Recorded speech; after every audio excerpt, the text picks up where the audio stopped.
oldest images of Jesus Christ.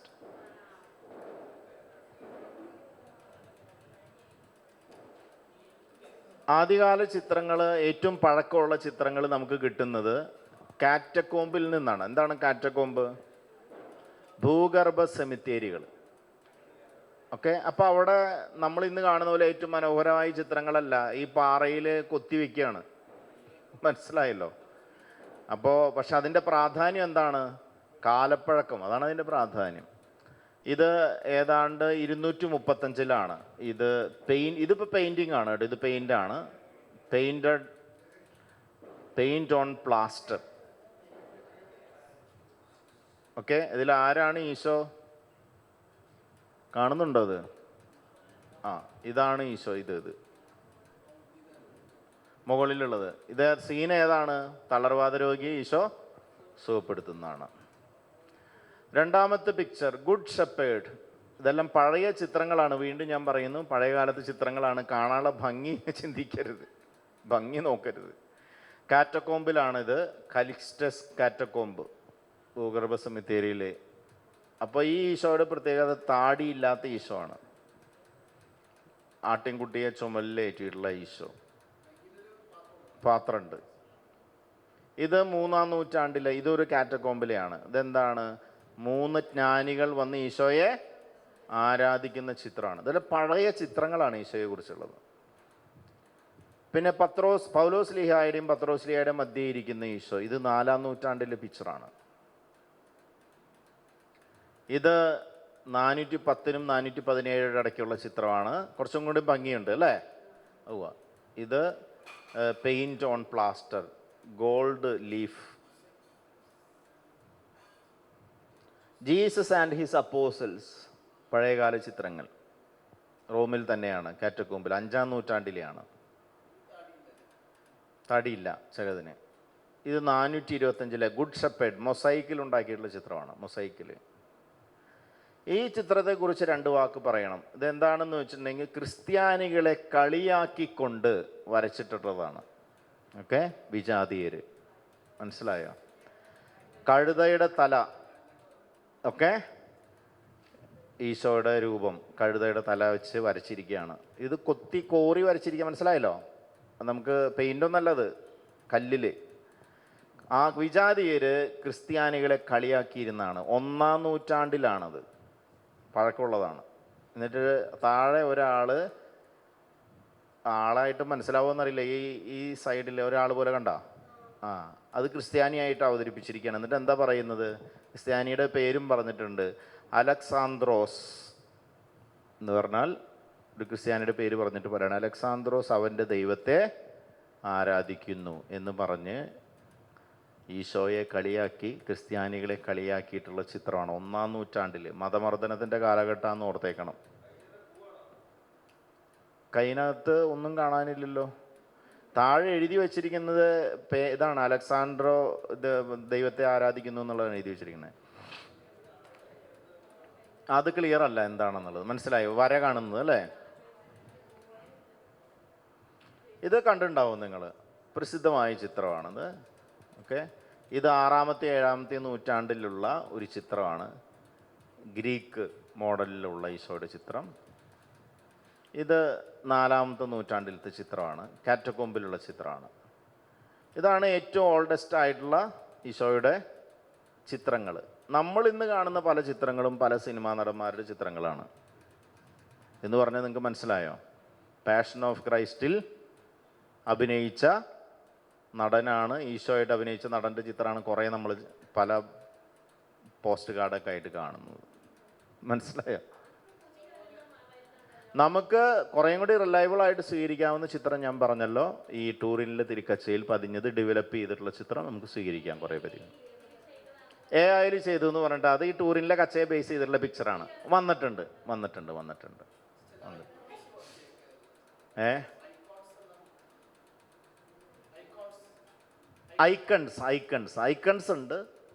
Icons ഉണ്ട്. അത് നമ്മൾ ഒരു ഫോട്ടോ എടുക്കുന്ന പോലെയുള്ളൊരു ചിത്രമല്ല ഐക്കൺ. അതിൻ്റെ കളറിനൊക്കെ പ്രത്യേക അർത്ഥമുണ്ട് ഐക്കണുകൾ. ഇപ്പം നേരത്തെ കണ്ട ഗ്രീക്ക് ചിത്രം എന്ന് പറയുന്നത് ഐക്കണാണത്. ഇനി അടുത്തത് പറയാനുള്ളത് ഈശോയെ കുറിച്ചുള്ള ഈശോയുടെ സ്റ്റാച്യൂസ് ആണ്. ഈശോയുടെ famous statues, Jesus statues. Okay, select ചെയ്ത് കാണിക്കുന്നതാണ് നിങ്ങൾ കേട്ടോ. World famous Jesus statues, world famous Jesus statues. ഒന്ന് ഈസ്റ്റ് ടിമോർ എന്ന് പറയുന്ന സ്ഥലത്ത് കാണുന്ന സ്റ്റാച്യു ആണ്. Okay, Indonesian government statue is a gift of the Indonesian government to the people of East Timor. Okay, 2002. 1965 ഇറ്റലിയിലെ Christ the Redeemer famous statue 1965.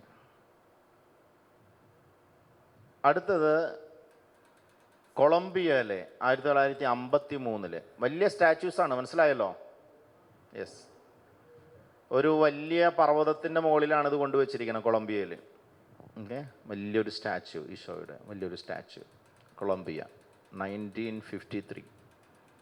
ഇത് വിയറ്റ്നാമിലൊരു statue ആണ്. 1974 1993 ഇടയ്ക്കാണ് ഇത് പണിതിരിക്കുന്നത്. 118 അടി ഉയരം, 36 മീറ്റർ ഉയരമാണ്. ഓക്കെ, ക്രൈസ്റ്റ് ദ കിങ് പോർച്ചുഗലിലുള്ളതാണ്. 1959 വലിയൊരു സ്തൂപത്തിൻ്റെ മീതെ ഈശോയുടെ സ്റ്റാച്യു കൊണ്ടുവച്ചിരിക്കുന്നതാണ്.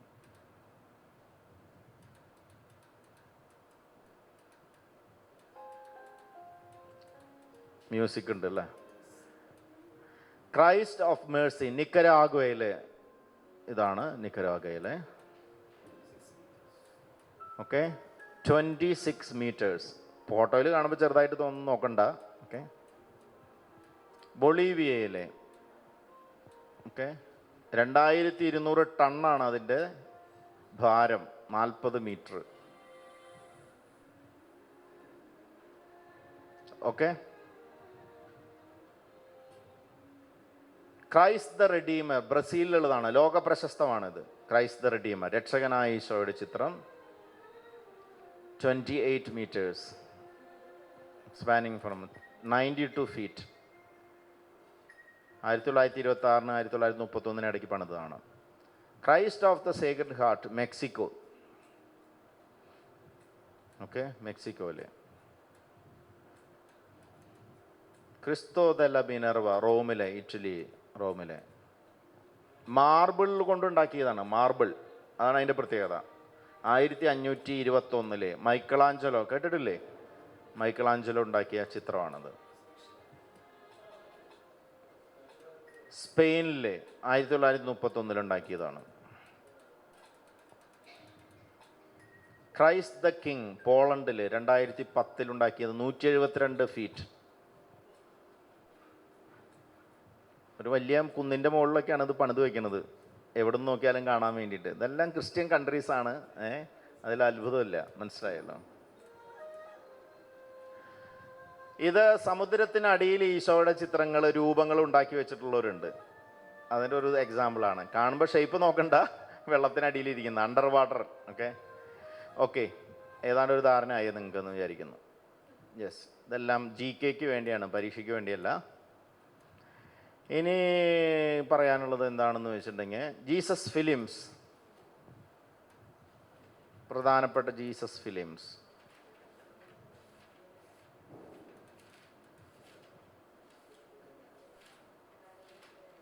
ജീസസ് ഫിലിംസ് ഇപ്പം കണ്ടില്ലേ? ഇതൊക്കെയാണ് നമ്മൾ കാണുന്ന ചിത്രങ്ങൾ. ഇതൊക്കെ നടന്മാരാണെന്ന് മനസ്സിലായില്ലേ? മനസ്സിലായല്ലോ, ഒരു സിനിമയിൽ അഭിനയിച്ച നടന്മാരാണ്. Okay, yes. Okay, Jim Caviezel എന്ന് പറയുന്ന നടനാണ് ഈ ലെഫ്റ്റിൽ എന്ന് ഞാൻ മനസ്സിലാക്കണേ. യെസ്, ജീസസ് ഓഫ് നാസറത്ത് ഞാൻ പറഞ്ഞപ്പോൾ സിനിമയാണത്. 1977 നിങ്ങൾ കണ്ടാൽ നല്ലതാണ് എന്ന് പറഞ്ഞ സിനിമ ഓർക്കുന്നുണ്ടോ? Yes. Gospel according to Matthew 1964 സിനിമയാണ്. Life and passion of Jesus 1902 തന്നെ ഈശോയെ കുറിച്ച് സിനിമ ഇറങ്ങിയിട്ടുണ്ട്. പഴയ സിനിമകളാണ് ഇതെല്ലാം. പാഷൻ ഓഫ് ക്രൈസ്റ്റ് പറഞ്ഞതാണ് നമ്മൾ 2004. Okay, 2004 passion of Christ. The Messiah 1975. King of kings 1927, black and white ആണ്. King of kings 1961. Last temptation of Christ ഞാൻ പറഞ്ഞില്ലേ, കസാൻ സാക്കീസിൻ്റെ അത് സിനിമയാക്കിയെന്ന് പറഞ്ഞത് ഓർക്കുന്നില്ലേ? 1988 സിനിമയായിട്ട് ഇറങ്ങിയത്. Greatest story ever told 1965. World famous സിനിമകളാണ് ഇതെല്ലാം കേട്ടോ. 10 ജീസസ് 1999. ഇനിയുള്ളത് അത്ര നിങ്ങൾ പറയേണ്ട കാര്യങ്ങളില്ല, അത് വിട്ടോ, അത് വലിയ. ഓക്കെ, 19-20 നൂറ്റാണ്ടുകളിൽ അത് പ്രദേശത്തിന് പറഞ്ഞു കൊടുക്കാനുള്ള കാര്യങ്ങളാണ് കുറച്ചത്. Okay, stylised films. ബെൻഹർ, ഈ സിനിമ കണ്ടിട്ടുണ്ടോ? ഇത് നമ്മുടെ നാട്ടിലൊക്കെ സിനിമ കാണിച്ചിട്ടുണ്ട്. മനോഹരമായ സിനിമയാണ്. ഓസ്കാർ അവാർഡ് ഒരുപാട് വാരിക്കൂട്ടിയ സിനിമയാണ്, ഞാൻ കണ്ടിട്ടുണ്ട്. ഇത് സുന്ദരമായൊരു സിനിമയാണ്. തൃശ്ശൂർ രാഗത്തിൽ ഇത് നമ്മൾ പോയി കണ്ടത് ഓർക്കുന്നുണ്ട്. നല്ല സിനിമയാണ് ബെൻഹർ.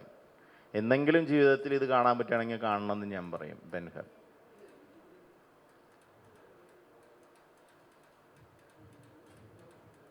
അതെല്ലാം പറഞ്ഞാണ് നമ്മൾ. Okay, Jesus Christ, mass films, super star, Milky Way, Messiah.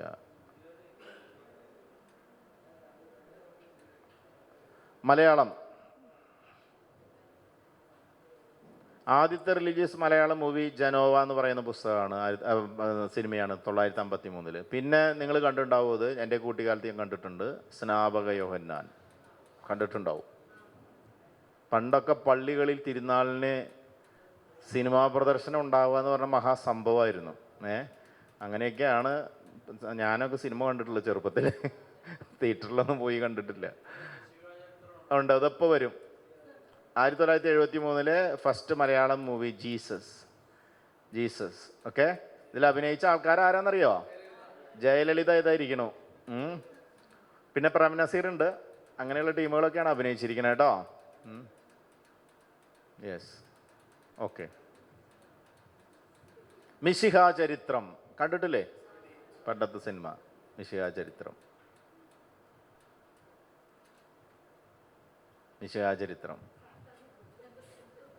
സാത്താൻ്റെ.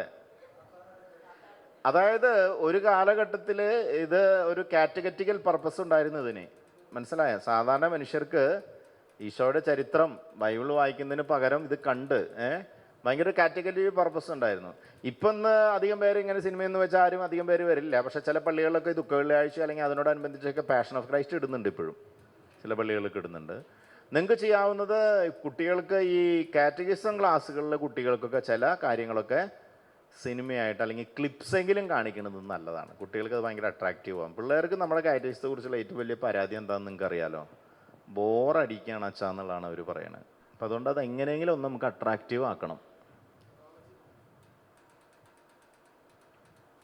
മെത്തഡോളജി മാറ്റണം. ഇപ്പോഴത്തെ പിള്ളേരെ പിടിച്ചിരുത്താൻ അല്ലാതെ വേറെ വഴിയില്ല. അവർക്ക് ഇഷ്ടപ്പെടുന്ന രീതിയിൽ നമ്മുടെ കാര്യങ്ങൾ പകർന്നു കൊടുക്കണം. മനസ്സിലായ? യെസ്.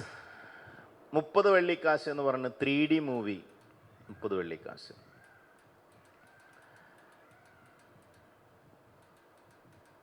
അതൊക്കെ മറ്റേ തോമാസ് ലീഹ ഓർക്കുന്നില്ലേ? ഇതൊക്കെ പള്ളിമുറ്റത്ത് കണ്ടിട്ടുള്ള സിനിമകളാണ്. തോമസ് ലീഹ ഒരു നൊസ്റ്റാൾജിയൊക്കെ തോന്നുന്നില്ലേ? ലൂർദ് മാത. ഓക്കെ. ചോസൻ എന്ന് പറഞ്ഞ് ഇപ്പോൾ ഒരെണ്ണം ഇറങ്ങിയിട്ടുണ്ട്. കുറച്ച് നാളായി. ഒരു സീരിയലാണ് അത്. സീരിയൽ പോലെ മീൻസ് കണ്ടിന്യൂസ് ആയിട്ട് ഇറങ്ങണം. അപ്പം ജീസസ് ഫിലിംസ് കണ്ടില്ലേ? അത്യാവശ്യമൊക്കെയെന്ന് എനിക്ക് തോന്നണ. ഇമേജസ് ഓഫ് ജീസസ് ഒക്കെ പറഞ്ഞില്ലേ? ഓക്കെ. ഇനി ചില അക്രൈസ്തവരായ വ്യക്തികൾ ഈശോയെക്കുറിച്ച് പറഞ്ഞിട്ടുള്ള കാര്യങ്ങളും കൂടെ നിങ്ങൾ കേട്ടോ? കുറേയൊക്കെ നിങ്ങൾ കണ്ടിട്ടുണ്ടാവും. ഇതൊക്കെ ഞാൻ ഇങ്ങനെ വല്ലപ്പോഴൊക്കെ ക്ലാസ്സിനൊക്കെ പോകുമ്പോൾ ബോറടിച്ച് കഴിയുമ്പോൾ കാണിക്കാം. Hindu leaders about Jesus Christ. അത് കേൾക്കാനുള്ളതാ. സ്വാമി വിവേകാനന്ദൻ അത് കാണാനുള്ളതല്ല, അപ്പം അത് വേണ്ട, നമുക്ക് കാണാനുള്ളത്. ഓക്കെ, ശ്രീകുമാരൻ തമ്പി പറയുന്നത് നിങ്ങൾ കണ്ടിട്ടുണ്ടാവുമല്ലോ ഇല്ലേ? ഏറ്റവും വലിയ ഗുരു, ലോകം കണ്ട ഏറ്റവും ഒരു ഗുരു യേശുക്രിസ്തുവാണെന്നാണ് ഞാൻ വിശ്വസിക്കുന്നത്. എന്തുകൊണ്ടെന്നാൽ അദ്ദേഹമാണ് ശിഷ്യന്മാരുടെ കാല് കഴുകിയ ഒരേ ഒരു ഗുരു. സാധാരണ നമ്മൾ കാണുന്നുണ്ട് പല സന്യാസിമാരും ഒക്കെ ശിഷ്യന്മാരെ കൊണ്ട് ഈ പാദം കഴുകിച്ചിങ്ങനെ വലിയ രാജകീയ പ്രഭയിലിരിക്കും.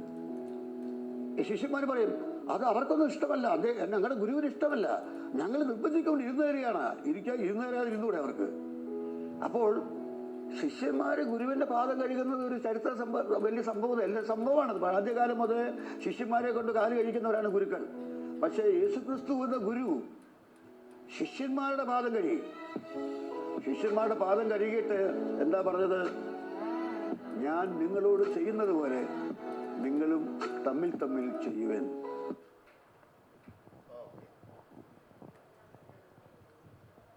ഇത്രയും മതിയായിരിക്കും,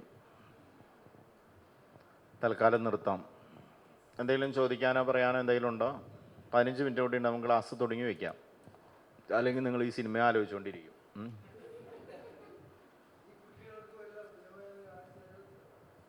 ആർക്കാ? നിങ്ങൾക്ക്? അതായത് ഞാൻ സത്യം പറഞ്ഞാൽ എൻ്റെ കയ്യിൽ ജീസസ് ഫിലിംസിൻ്റെ ഒരു കളക്ഷൻ ഉണ്ട്, കുറേ സിനിമകളുടെ കളക്ഷൻ.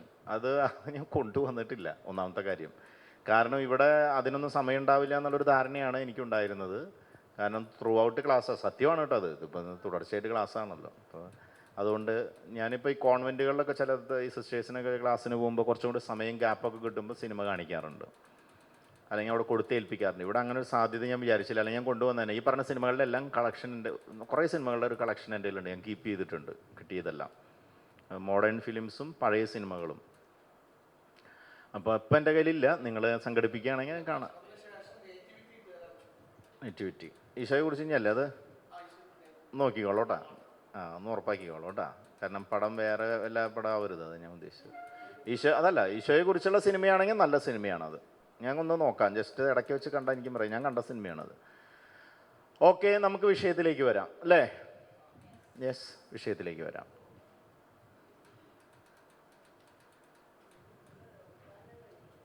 ഉത്ഥാനത്തെക്കുറിച്ചാണ് ഇനി പറയാൻ പോണത്. റെസറക്ഷൻ ഓഫ് ജീസസ്, ഈശോയുടെ ഉത്ഥാനം. ഈശോയുടെ ഉത്ഥാനം, ഈശോയുടെ ഉത്ഥാനം കണക്റ്റഡ് ആണോ സഹോദര? വരുന്നുണ്ട്. ഈശോയുടെ ഉത്ഥാനം ബൈബിൾ പറയുന്നതനുസരിച്ച്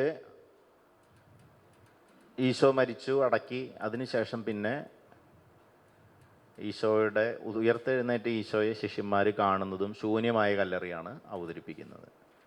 ഇങ്ങനെ ഒന്ന് ചിന്തിച്ചു നോക്കുക, കർത്താവ് മരിച്ചു എന്നിട്ട് ഉയർത്തെഴുന്നേറ്റിട്ടില്ല എന്ന് വിചാരിക്കുക. അങ്ങനെ വിചാരിച്ചുകൊണ്ട് പ്രശ്നമില്ല, ഉയർത്തെഴുന്നേറ്റുണ്ട്, പക്ഷെ നമ്മളങ്ങനെ വിചാരിച്ച് നോക്കുമെന്ന്. നിങ്ങൾ കരുതുന്നുണ്ടോ ക്രിസ്തുമതം എന്ന് പറയുന്ന ഒരു മതം ഈ ഭൂമിയിൽ ഉണ്ടാവുമെന്ന് വിചാരിക്കുന്നുണ്ടോ? ഉണ്ടാവില്ല. കാരണം എത്രയോ മനുഷ്യരെ കുരിശിൽ തറച്ച് കൊന്നിരിക്കുന്നു, എത്രയോ നീതിമാന്മാരായ മനുഷ്യർ മരിച്ചിരിക്കുന്നു. ആരാണ് പ്രസംഗിക്കാൻ പോകുന്നത്? പിന്നെ ആരെങ്കിലും പ്രസംഗിക്കുമോ? എന്ത് പറഞ്ഞാണ് പ്രസംഗിക്കുന്നത്? ഒരാൾ ജീവിച്ചു മരിച്ചെന്ന് പറഞ്ഞാണോ പ്രസംഗിക്കുന്നത്? അപ്പോൾ ഈശോയുടെ ഉത്ഥാനമാണ് നമ്മുടെ വിശ്വാസത്തിൻ്റെ അടിസ്ഥാനം. അതാണ് പൗലോസ് ശ്ലീഹ കോരിന്ത്യയിലെ സഭയ്ക്ക് എഴുതിയ 1-ാം ലേഖനം 15-ാം അധ്യായം 14-ാമത്തെ വാക്യം. എന്താണ് 14? ക്രിസ്തു ഉയിർപ്പിക്കപ്പെട്ടിട്ടില്ലെങ്കിൽ ഞങ്ങളുടെ പ്രസംഗം വ്യർത്ഥമാണ്, നിങ്ങളുടെ വിശ്വാസവും വ്യർത്ഥമാണ്. അപ്പം നമ്മുടെ വിശ്വാസത്തിൻ്റെ അടിസ്ഥാനമാണ് ഈശോയുടെ ഉത്ഥാനം. ക്രിസ്തു മതം തന്നെ തുടങ്ങിയത് ഈശോയുടെ ഉത്ഥാനത്തിൻ്റെ വെളിച്ചത്തിലാണ്. അപ്പം എന്തുകൊണ്ട് ശിഷ്യന്മാർ ഈശോയിലുള്ള വിശ്വാസത്തിലേക്ക് വന്നു? ഈശോ ഉയർത്തെഴുന്നേറ്റെന്ന് ശിഷ്യന്മാർ എങ്ങനെയാണ് വിശ്വസിച്ചത്? 2 തെളിവുകളാണ്, 2 തെളിവുകൾ. ഒന്ന്, ഉത്ഥിതനായ ഈശോയുടെ പ്രത്യക്ഷപ്പെടലുകൾ, പ്രത്യക്ഷീകരണങ്ങൾ. ഉത്ഥിതനായ ഈശോയുടെ പ്രത്യക്ഷീകരണങ്ങൾ. ഈശോ ഉയർത്തെഴുന്നേറ്റിട്ട് ശിഷ്യന്മാർക്ക് പ്രത്യക്ഷപ്പെട്ടു.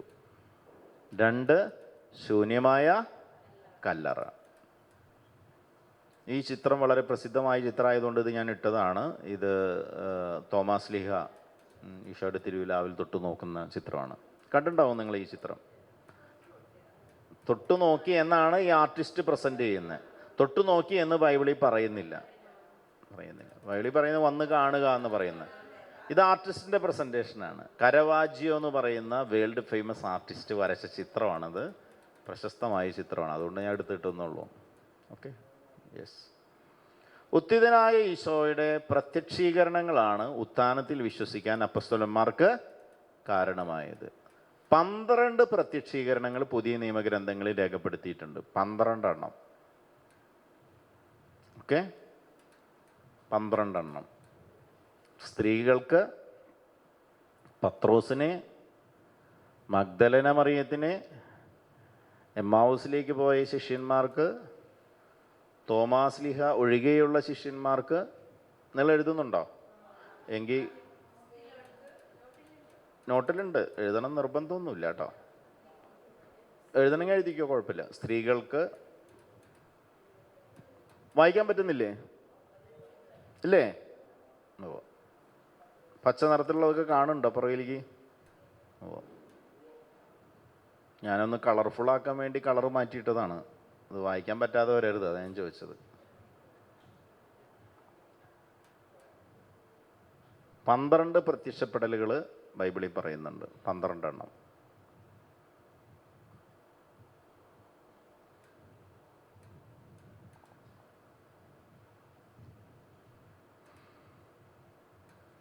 അഞ്ചെണ്ണം എഴുതിയോ? ഇല്ല, കഴിഞ്ഞിട്ടില്ല.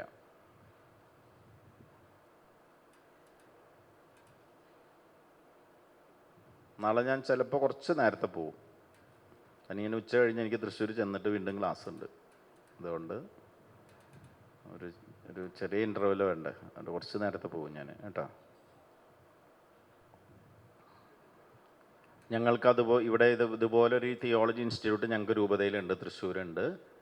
തൃശ്ശൂർ DBCLC ഞങ്ങളുടെ കാറ്റഗിസം ഡിപ്പാർട്ട്മെൻറ്റിൽ തന്നെയാണ് ഇൻസ്റ്റിറ്റ്യൂട്ട്. അപ്പോൾ അവിടെ ക്ലാസ് ഉണ്ട് ഉച്ച കഴിഞ്ഞ്. അപ്പോൾ അവിടെ 2 മണിക്ക് ക്ലാസ് തുടങ്ങണമെങ്കിൽ ഇവിടെ കുറച്ച് നേരത്തെ ഒന്ന് പോണ്ടേ. അപ്പോൾ അതുകൊണ്ട് നാളത്തെ ക്ലാസ് ഉണ്ട്, പക്ഷേ ടൈമൊന്ന് ഞാൻ അഡ്ജസ്റ്റ് ചെയ്യും. ഞാൻ അച്ഛനോട് പറഞ്ഞിട്ട് നിങ്ങളോട് പറഞ്ഞോളാം കേട്ടോ. എന്തോ നിങ്ങൾ അല്ലേ, ആഗ്രഹമുള്ളവരുണ്ട് അല്ലേ?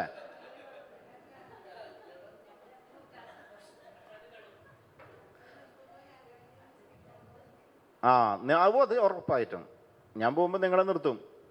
വേറെ ആരും വന്ന് പകരം ക്ലാസ് എടുക്കില്ല. അങ്ങനെ പതിവുണ്ടോ? ഇല്ലല്ലോ. എനിക്കറിയില്ല കേട്ടോ. അതെല്ലാം ഇവിടുത്തെ ഡയറക്ടർസും പറയണ പോലെയാണ്, ഡൊമിനിക്കച്ചൻ പറയണ പോലെയാണ് കാര്യങ്ങൾ. നിങ്ങളുടെ കാര്യം ഡൊമിനിക്കച്ചൻ പറയണ പോലെയാണ്. ഓക്കെ, ഞാനൊന്നും പറയണില്ല. ഓക്കെ, തോമാസ് ലീഹ ഉൾപ്പെടെയുള്ള ശിഷ്യന്മാർക്ക് 6 മിസ്സിംഗ് ആണോ?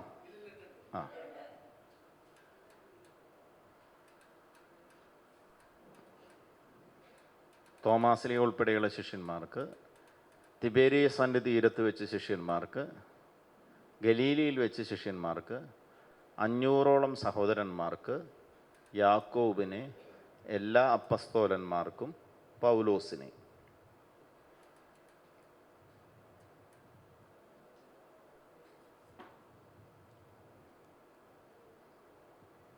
പന്ത്രണ്ടെണ്ണം. ക്ലിയറാണ്? Yes yes. അല്ല, തിരക്കില്ല, സമാധാനമായിട്ട് എഴുതിയാൽ മതി.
അസൈൻമെന്റ് ഞാനാണോ പറയേണ്ടത്?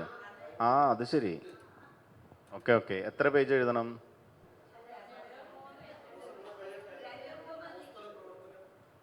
2-3 പേജ്, അങ്ങനെയാണോ?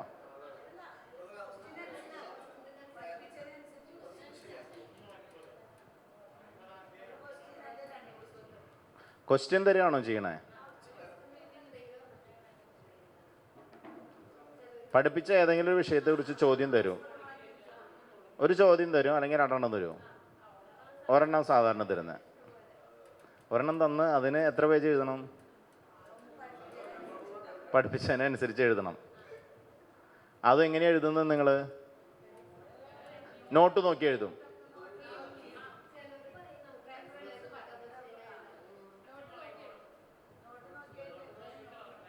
അപ്പൊ ഞാൻ പ്രിന്റഡ് നോട്ട് തന്നു കഴിഞ്ഞാൽ അത് നോക്കി അങ്ങ് പാർത്തി എഴുതിയ പോരെ?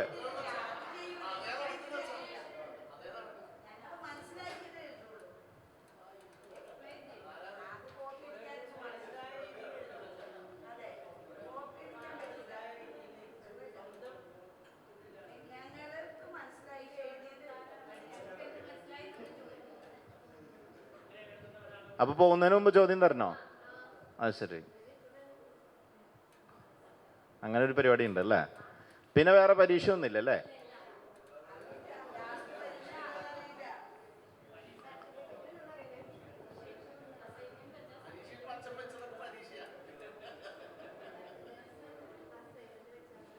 എഴുതിയോ? അപ്പൊ ഒരു അസൈൻമെന്റ് പറയണം അല്ലേ? അതല്ലേ പറയണേ? നമുക്ക് പറയാം. ചിന്തിക്കട്ടെ, ഞാൻ അച്ഛനോടും കൂടെ ചോദിക്കട്ടെ. നാളെ മതി. ഓക്കെ. അപ്പോൾ ഈശോയുടെ പ്രത്യക്ഷീകരണങ്ങളെ കുറിച്ച് ഇനി ഇതിൻ്റെ ആവശ്യമില്ല, ഞാൻ പറഞ്ഞോളാം. പ്രത്യക്ഷീകരണങ്ങളെ കുറിച്ച് 3 തരം ടെക്സ്റ്റുകൾ, 3 തരം വചന പാരമ്പര്യങ്ങൾ ബൈബിളിലുണ്ട്. 3 തരം പ്രത്യക്ഷീകരണങ്ങൾ എന്താണെന്ന് മനസ്സിലായില്ല? ഈശോ പ്രത്യക്ഷപ്പെട്ടത് കേട്ടോ. അങ്ങനത്തെ അതിനെക്കുറിച്ച്, പ്രത്യക്ഷപ്പെടലുകളെ കുറിച്ച് 3 തരം ടെക്സ്റ്റുകളുണ്ട്. 3 തരം പാരമ്പര്യം എഴുതുകയാണ് കുറച്ചും കൂടെ നല്ലത്. ഓക്കെ. ഒന്നാമത്തേത് പൗലോസ്ലീഹായ്ക്ക് മുമ്പുള്ള പാരമ്പര്യം, the tradition which existed before Paul. നമുക്കിങ്ങനെ പറയാം, പ്രീ പൗളൈൻ ട്രഡീഷൻ, പൗലോസ്ലീഹായ്ക്ക് മുമ്പുള്ള പാരമ്പര്യം. ഓക്കെ. 2, പൗലോസ്ലീഹായുടെ പാരമ്പര്യം അല്ലെങ്കിൽ പ്രബോധനം അല്ലെങ്കിൽ അനുഭവം, എന്തെഴുതിയാലും കുഴപ്പമില്ല. പൗലോസ്ലീഹായുടെ. 1 പൗലോസ്ലീഹായ്ക്ക് മുമ്പുള്ളത്, 2 പൗലോസ്ലീഹായുടെ. ഓക്കെ.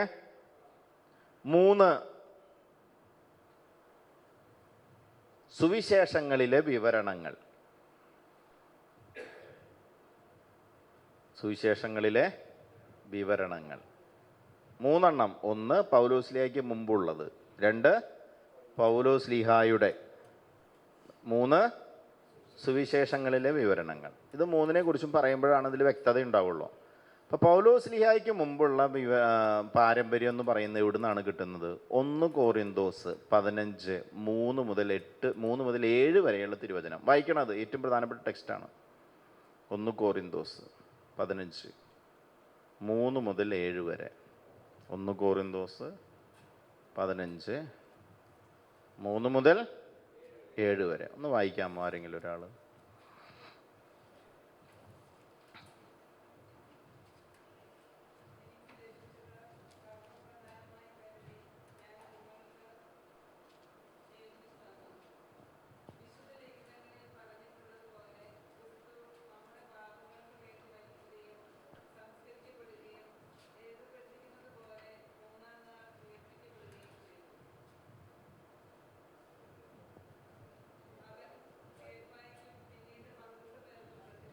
ഏഴ് വരെ വായിക്കണം. വായിച്ചോ.